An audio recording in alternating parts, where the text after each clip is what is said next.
Derrota do Ceará na Fonte Nova e o que mais importa aqui é: foi pênalti ou não foi pênalti?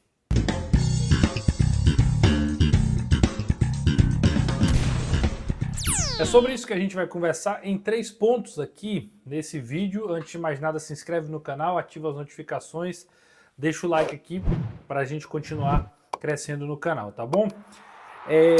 3 pontos desse vídeo, né? Mas ele poderia se resumir a um, porque obviamente vai ser a tônica da discussão, né? Um lance capital ali, o pênalti acontece por volta dos 54 e aí vai ser batido aos 58, depois não tem mais jogo, acaba o Bahia vence a partida. O primeiro ponto, eu vou falar da arbitragem, eu vou falar do lance capital, deixar minha opinião aqui, mas eu queria falar do jogo antes também. Eu acho que teve futebol e a gente precisa também falar sobre isso. O primeiro ponto que eu quero destacar é falar sobre como o Ceará fez uma partida defensiva quase que impecável.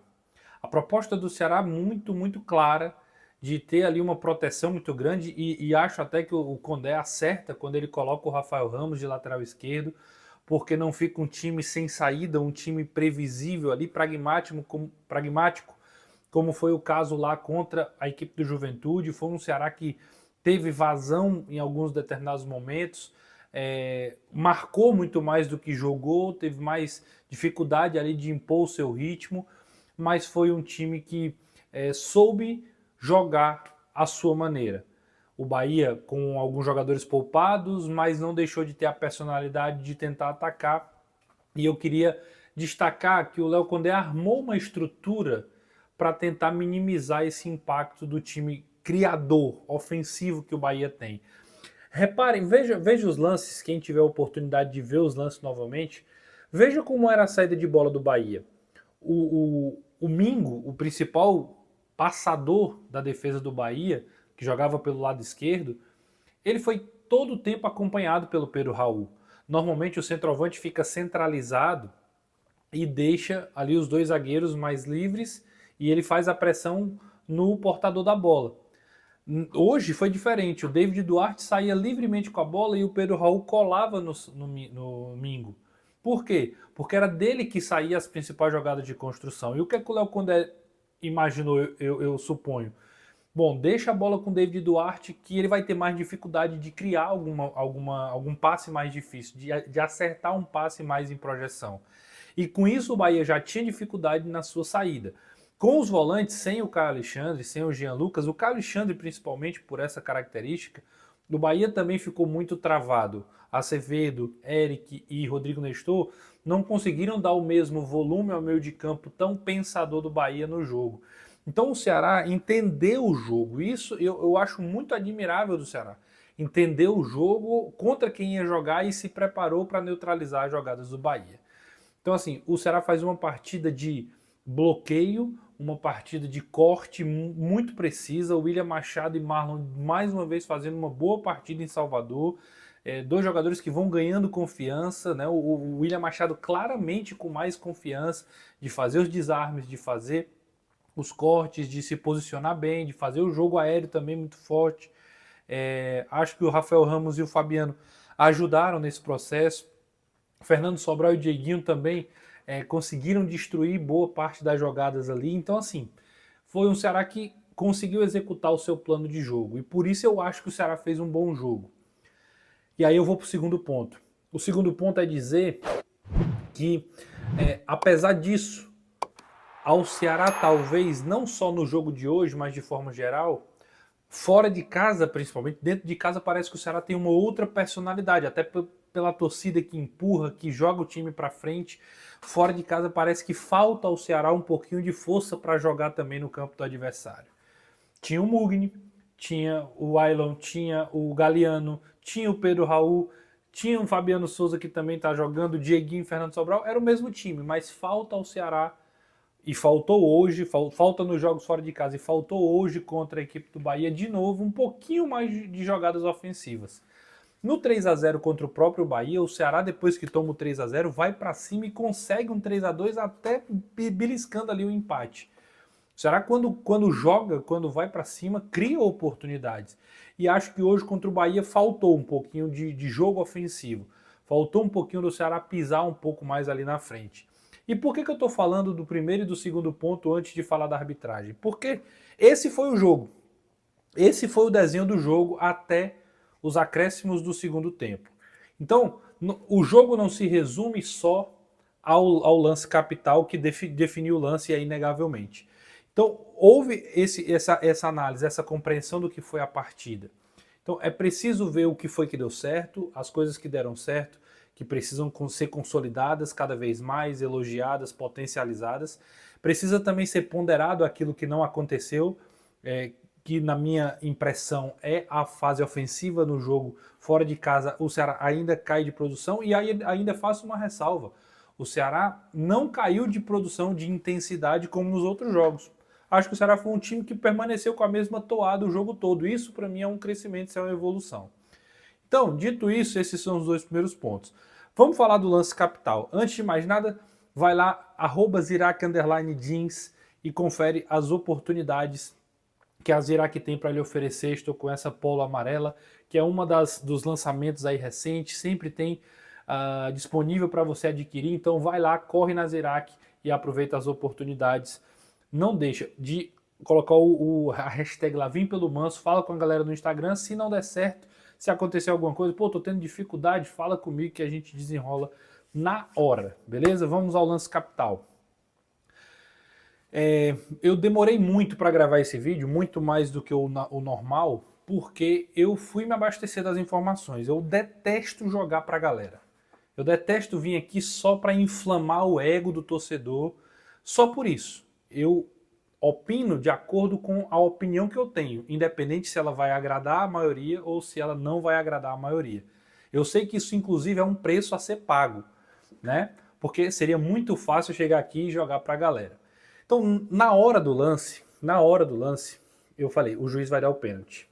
E até me surpreendi do Klein não ter dado o pênalti imediatamente, de ele ter ali na hora a convicção de que não marcaria. Quando o lance foi revisado, para mim é muito claro que há um toque. Assim, eu conversei com algumas pessoas, debati com algumas pessoas, tem gente que acha que não teve um toque, que é só o jogador que tropeça nas próprias pernas. Eu não vejo isso. Eu vejo um toque do Pedro Henrique, proposital ou não proposital. Acho que não é proposital, até pelo momento da passada do Pedro Henrique. Ele não faz nenhum tipo de movimento que induza a gente a pensar que ele fez ali na malandragem para tentar fingir que não deu toque. Acho que é uma passada normal, ele está correndo atrás do Fábio, jogador do Bahia. Do Thiago, aliás, o jogador do Bahia. Para mim, esse é o primeiro ponto dessa análise. Há um toque. Há um toque do Pedro Henrique. A minha questão, a minha dúvida é, esse toque derruba o Thiago ou faz com que ele sinta o toque e imediatamente caia? Porque há uma diferença. Há um toque faltoso que você imediatamente o jogador já se desequilibra e cai, e há um outro que tem um toque que faz você ali talvez perder um pouco do controle, mas que não lhe atrapalha de você continuar na jogada. Isso acontece só para a gente ter um ponto de parâmetro dentro da área. Quando o cara vai cabecear e você encosta, o jogador encosta no outro para tirar o ponto da referência e ele perder ali a possibilidade de fazer o cabeceio. Quantos lances fora da área o cara não vai chutar no gol, alguém chega para dar um break, para botar um pé e tira o ponto da referência, do ângulo, da angulação perfeita, até do toque mesmo para desestabilizar ali sem ser algo faltoso. Então, há vários tipos de toque ali que podem ou não derrubar. Essa, para mim, é a discussão do lance. Se o toque no Thiago foi pênalti, foi suficiente para derrubar e, portanto, ser marcada a penalidade ou não. E aí, eu estou gravando vídeos logo depois, estava assistindo aqui, da liberação do áudio do VAR. O Klein claramente diz que não foi pênalti.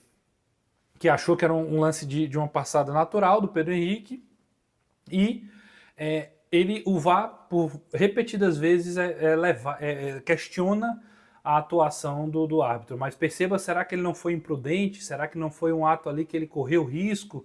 Julgue aí para ver se você vai continuar com a sua marcação ou não.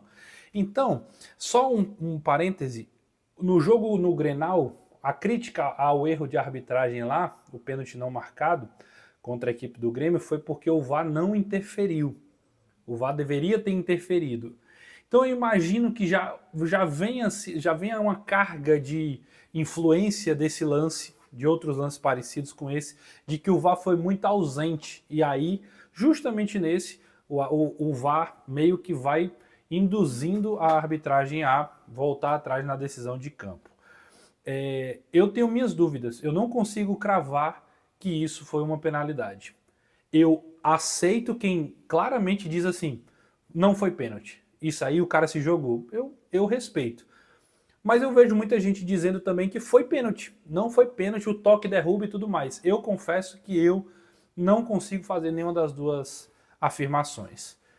Eu acho que é possível de ser marcado pênalti, acho que há um risco de ser marcado pênalti, mas também não consigo cravar que aquilo foi para derrubar. Aí alguém pode dizer assim, mas então nesse caso não é para ser marcado o pênalti, se há dúvida. Eu concordo com isso. Eu concordo que se há uma dúvida, se há uma grande dúvida, como eu tenho neste momento, eu não marcaria o pênalti. Vocês entendem? Eu respeito, eu abro espaço para que a pessoa vá lá e marque o pênalti, mas se eu fosse o árbitro, eu não tenho 100% de convicção, então eu não marco o pênalti. Então, eu não marco o pênalti. E essa é a sensação que eu tenho do Rafael Klein. Então, eu ponderei bastante, refleti muito sobre o assunto, então, e chego nessa conclusão. Não é jogar pra galera, não quero... De novo, não acho absurdo ser marcado. Não acho absurdo. Tem gente que acha, eu não acho absurdo. Mas, por eu ter dúvida, por eu não ter uma convicção, eu não teria marcado. Essa é a minha... Creio que eu consegui resumir a minha opinião aqui nesse vídeo. Eu sei que vou agradar alguns, desagradar outros, mas aqui sempre com a ideia de fincar os pés na opinião e lançar o debate aí para a turma opinar ou não. Beleza? Deixa teu comentário. Respeitoso, né? Respeitoso. Aqui não tem baixo nível, aqui a ideia é sempre evoluir o debate, tá bom? Se inscreve no canal, ativa as notificações, eu vou deixar um vídeo aqui para você continuar acompanhando mais conteúdo sobre o canal, beleza? Grande abraço e até a próxima.